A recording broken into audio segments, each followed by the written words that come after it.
Le Seigneur soit avec vous. Lecture de l'Évangile de Jésus-Christ selon saint Luc. En ce temps-là, les pharisiens, les scribes dirent à Jésus: les disciples de Jean le Baptiste jeûnent souvent et font des prières, de même ceux des pharisiens. Au contraire, les tiens mangent et boivent. Jésus leur dit: pouvez-vous faire jeûner les invités de la noce pendant que l'époux est avec eux? Mais des jours viendront où l'époux leur sera enlevé. Alors en ces jours-là, ils jeûneront. Il leur dit aussi en parabole: personne ne déchire un vêtement neuf pour le coudre sur un vieux vêtement. Autrement, on aura déchiré le neuf, et le morceau qui vient du neuf ne s'accordera pas avec le vieux. Et personne ne met du vin nouveau dans de vieilles outres. Autrement, le vin nouveau fera éclater les outres. Il se répandra, et les outres seront perdues. Mais on doit mettre le vin nouveau dans des outres neuves. Jamais celui qui a bu du vin vieux ne désire du nouveau, car il dit: c'est le vieux qui est bon. Acclamons la parole de Dieu. Louange à toi, Seigneur Jésus.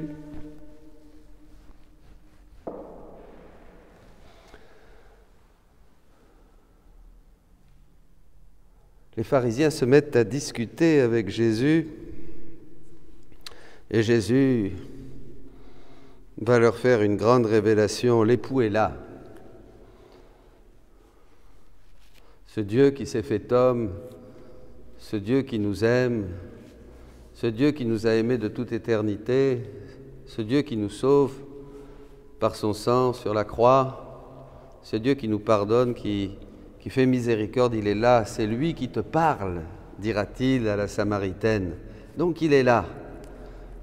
Et les disciples, bien sûr, quand ils sont avec Jésus, jouissent d'une liberté toute particulière. Voyez, imaginez que Jésus soit là maintenant avec vous, là où vous êtes, qui mange avec vous. Vous casseriez pas la tête à savoir s'il faut faire telle ou telle prière. Tu te dirais: mais quelle prière je vais faire, il y a Jésus? Tu dirais ça? Mais non, parce qu'il est là. Alors tu dirais: Jésus, c'est super, toi avec moi, moi avec toi, et puis c'est tout. Bon, là que vous comprenez. Mais un jour viendra où l'époux nous sera enlevé. Et alors là, je pensais à quelque chose dans la prière, et puis je me disais: oui, on a vécu ce temps où l'époux nous a été enlevé depuis ces 2000 ans. Mais maintenant, quand Jésus dit que la divine volonté devient maintenant, c'est le retour de la divine volonté, enfin le retour, elle a toujours été là, mais qu'elle est maintenant au milieu des créatures pour se donner, je me disais, l'époux est là. C'est vrai.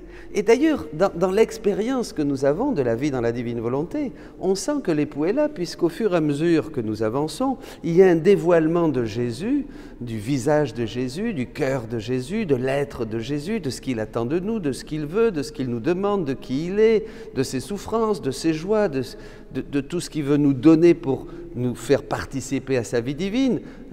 Déjà, c'est dans le catéchisme, au numéro 51-52, Dieu veut nous faire le don de sa vie divine et faire que nous puissions le connaître et l'aimer au-delà de tout ce que nous pouvons, au-delà de toutes nos possibilités. Donc, le catéchisme dit déjà que Dieu veut nous faire un don de connaissance et d'amour de lui-même, au-delà de tout ce qui est possible à l'homme.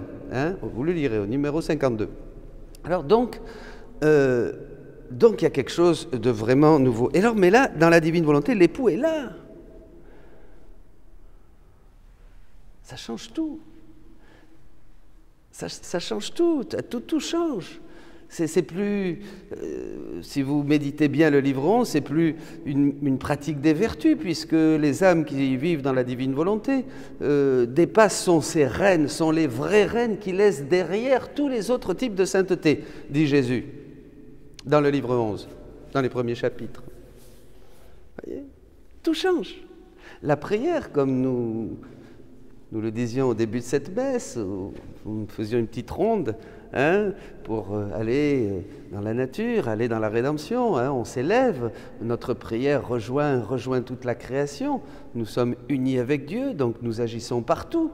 Les âmes qui sont dans la divine volonté, quand elles prient, quand elles font des actes, quand elles bougent quelque chose, même un clignement des yeux ou un mouvement de paupières, toutes ces choses sont des actes divins, donc on fait du bien partout. C'est le vent qui purifie, dit Jésus, c'est le feu qui brûle, c'est les miracles qui font faire des miracles. En fait, tout ce que font les âmes dans la divine volonté est bénéfique pour tous les autres, même pour les saints. Les saints, s'ils ont été saints, c'est parce que cela leur est venu par la médiation d'âmes qui vivent dans la divine volonté. Bien sûr, tout. D'abord Jésus, bien sûr, et puis après Marie, et puis après nous tous. Bon. Donc l'époux est là. Ça change tout. Ça change tout. C'est pas qu'on va plus jeûner, c'est pas qu'on va plus prier, bien sûr. On peut tout faire. Mais déjà, le martyr des martyrs, disait la Vierge Marie à Louisa, c'est déjà de renoncer à sa volonté humaine en tout, arriver à notre nada, à notre rien, pour laisser agir et régner en nous, dans tous nos actes, dans tout, jusqu'au battement de notre cœur, jusqu'à tout ce que nous faisons, tout ce que nous pensons, tout ce que nous disons, tout, la divine volonté. C'est le martyr des martyrs. Donc après, les vertus, la pratique des vertus, où souvent, quand on veut les pratiquer, il y a beaucoup de nous-mêmes et on retrouve notre orgueil, notre présomption. Hein. Les vertus vont seulement confirmer et elles vont fleurir parce que nous vivons, parce que nous sommes dans la divine volonté. Très important. Tout est nouveau, tout change. Et ça change beaucoup de choses. Il est avec nous, il revient, il est là, il est presque palpable, il est presque, dans la foi bien sûr, il est tout proche, il se découvre, il découvre son visage. Je pense au cantique du cantique, il est à la porte, il nous épie, il est là, il nous dit « Viens, viens ma toute belle ». Ça y est, l'époux est là. Déjà nous sommes prêts, nos lampes sont allumées, nous avons entendu ce cri qui a réveillé nos cœurs, qui nous a fait sortir de la torpeur, et nous courons pour entrer dans la salle des noces, vêtus de la divine volonté. Pas besoin d'inventer quelque chose. Ce qui est humain ne rentre pas dans la salle des noces. Alors, demandons au Seigneur d'être renouvelé, parce que c'est justement ce vin nouveau qui a besoin de ces outres neuves, de cœurs bien disposés. Ils ne comprennent pas, ils ne veulent pas comprendre, dit Jésus. Et il insiste, et il dit que c'est une grande douleur. Ils ne veulent pas comprendre. Et je vous le disais il y a quelques jours, parce qu'il y a des mécanismes en nous, nous avons tellement l'habitude de fonctionner à partir de nous. À partir de nous, vous comprenez ? Moi, et encore moi. C'est à partir de nous que nous fonctionnons. C'est terrible, c'est l'homme, nous nous sommes construits de telle manière, de cette manière. Et alors, laissez maintenant que notre volonté fonctionne à partir de Dieu, ça change tout.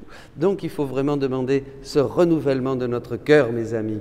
Demandez-le le matin, demandez-le à midi, demandez-le le soir, demandez-le à chaque battement de votre cœur. Disons, viens divine volonté, parlez à travers moi, viens divine volonté, regardez à travers mes yeux, viens divine volonté, bougez dans mes mains, dans mes pieds, dans tout mon être, et que tout ce que je fasse soit autant d'actes qui soient bénéfiques pour le monde entier, pour tout ce qui existe, tout ce qui vit, tout ce qui respire. Je veux aller partout avec toi, Jésus, je ne veux plus te quitter. Tu es l'époux de mon cœur, tu es mon amour, tu es ma vie.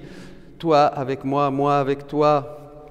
Demandons cette grâce au Seigneur, même si nous sommes vraiment petits, pauvres et misérables. C'est pas grave. Soyez bénis.